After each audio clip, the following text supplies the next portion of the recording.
بچوں کی اولاد کی تربیت کی وجہ سے اللہ تبارک و تعالی نے والدین کے لیے بڑا اعزاز اور اکرام بیان فرمایا ہے۔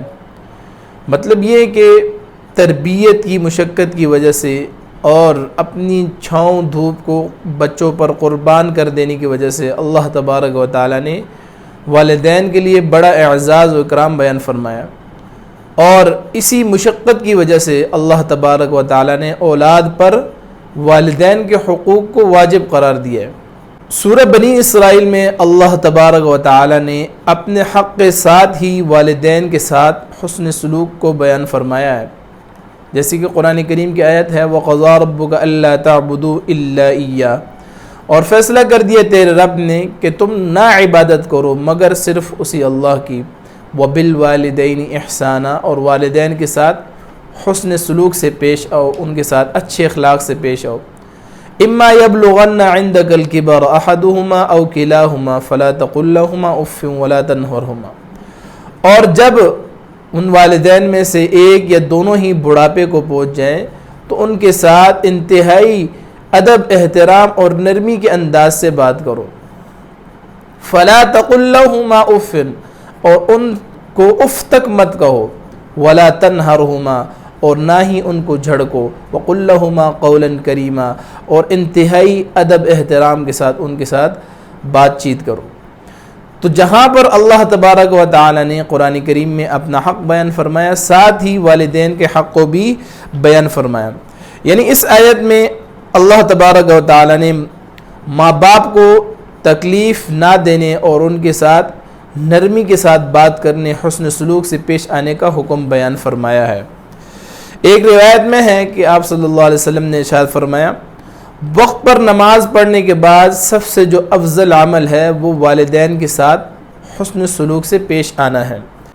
اسی طرح باپ کو جنت کا بہترین دروازہ کہا گیا ہے، ماں کے پاؤں تلے جنت ہے، اور جو لوگ ماں باپ کے ساتھ اچھے اخلاق سے، حسن سلوک سے پیش آتے ہیں تو اللہ تبارک و تعالی ان کی عمر میں، ان کے رزق میں برکت عطا فرما دیتے ہیں، اور ماں باپ کی خدمت کرنا یہ نفلی جہاد سے بھی زیادہ افضل ہے۔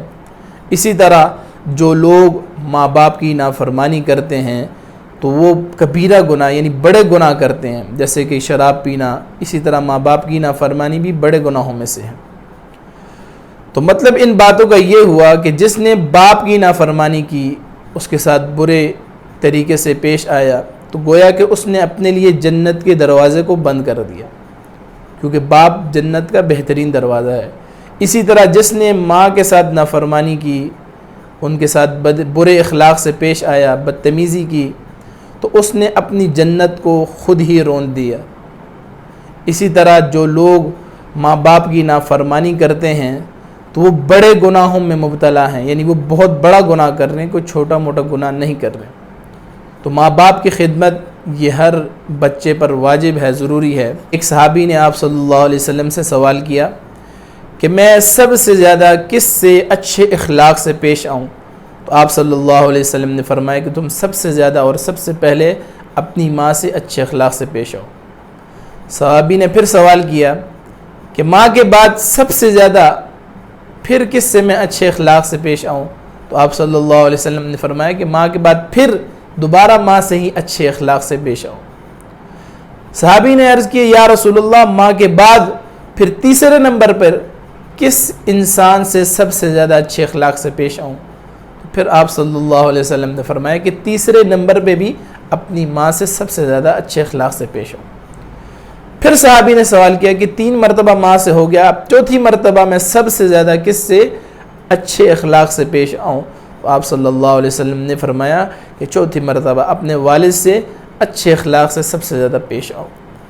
تو ان روایت سے بھی پتہ چلتا ہے کہ انسان کو اپنے والدین کے ساتھ اچھے اخلاق سے، حسن سلوک سے پیش آنا چاہیے، ان کی فرما برداری کرنی چاہیے، ان کا ادب احترام کرنا چاہیے، ان کی بات ماننی چاہیے۔ اور جیسے کہ ہم نے قرآن کریم کی آیت شروع میں پڑھی کہ وَلَا تَقُلْ لَهُمَا أُفٍّ، کہ اپنے والدین کو ہمیں اف تک نہیں کہنا چاہیے، وَلَا تَنْهَرْهُمَا، اور نہ ہی ان کو جھڑکنا چاہیے، ڈانٹنا چاہیے، وَقُلْ لَهُمَا قَوْلًا كَرِيمًا، اور ان کے ساتھ انتہائی ادب احترام کے ساتھ بات چیت کرنا چاہیے۔ اور والدین کے لیے یہ سارا انعام بچوں کی تربیت میں انتھک محنت اور مشقتوں کو برداشت کرنے کی وجہ سے ہے۔ اسی طرح اللہ تبارک و تعالی نے آخرت میں بھی ان کے لیے اس سے کہیں زیادہ انعام اور اجر رکھا ہے۔